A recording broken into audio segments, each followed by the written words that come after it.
Hi there, Tad Hargrave from marketingforhippies.com.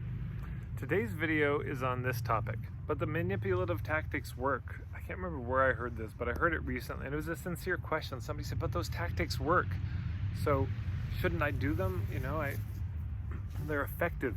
What do you have to say about that they're so effective? I actually don't disagree that these tactics are effective, but we do need to really hone what we mean by it, that they work, or that they're effective. What they're brilliant at is getting people to act now.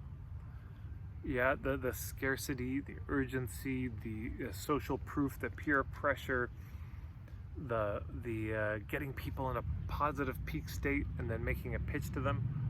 All of those things work. People will then buy.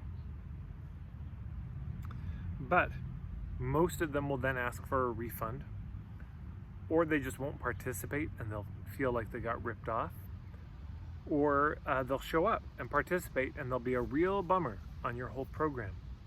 So do they work? Yeah, they can get people to buy, but they can't get people to be loyal. So do they work in the long term? They don't. In the long term, the consequence of using these tactics is that people stop trusting you. People won't send their friends. I just had this conversation with Jonah Richmond, a colleague of mine, and he and I both went through the experience of using a lot of these tactics, and here was a little story he shared, and you can probably find on his YouTube if you go there, on Instagram you can see the conversation with us.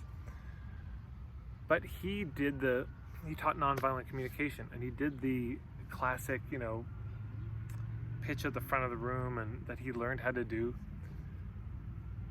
And one of his colleagues who loved him, loved his work, said, one of my friends went and she felt so upset with the way that you were at the end, the way you pitched. And I feel strange now. I can't send you anyone else, basically. So that's what happens. That's the hidden, unexpressed consequence of this.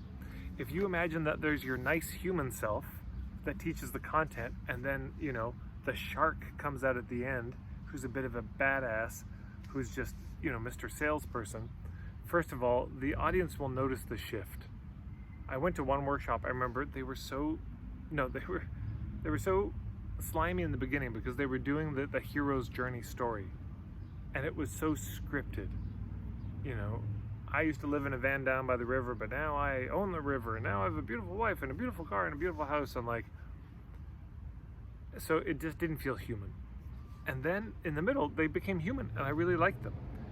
And then towards the end, they got into the pitch, and they lost their humanity again. So does it work? Is it an effective tool? Yeah, but for what? How long do you want to be in business? To me, that's the first question that needs to be asked. If you just want to be in business for one night, you want to do a workshop, make a bunch of money, and just then get out of town with all the money they paid, ignoring the fact that most of them will want a refund the next day, it's unethical, but sure, I guess that'll work in that case. But if you want to be in business for a few decades, it's important to remember that most business comes from word of mouth and reputation. And reputation comes not just from how do we work with people, what's the quality of our service or the product itself. It comes from how we market our products and services. That's a much bigger factor in our reputation than most people think of. So, does it work?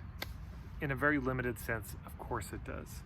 But in a much deeper, more profound long-term sense, it absolutely works against us. It hurts us. It also hurts the marketplace, which means that our colleagues are going to have a tougher time marketing.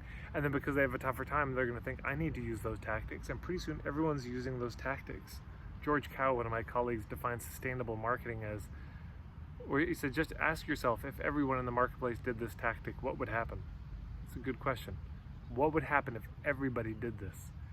Well, it's not a hypothetical question. Look at the immense amount of mistrust in the marketplace these days, and you see what happens, especially in certain industries like the coaching industry or the multi-level marketing industry that have fallen prey to these tactics a lot. So that's my thought for today. Hopefully that's helpful. If you have any questions, reflections, comments, disagreements, put them in the comments below. And otherwise, we'll see you around. Take care.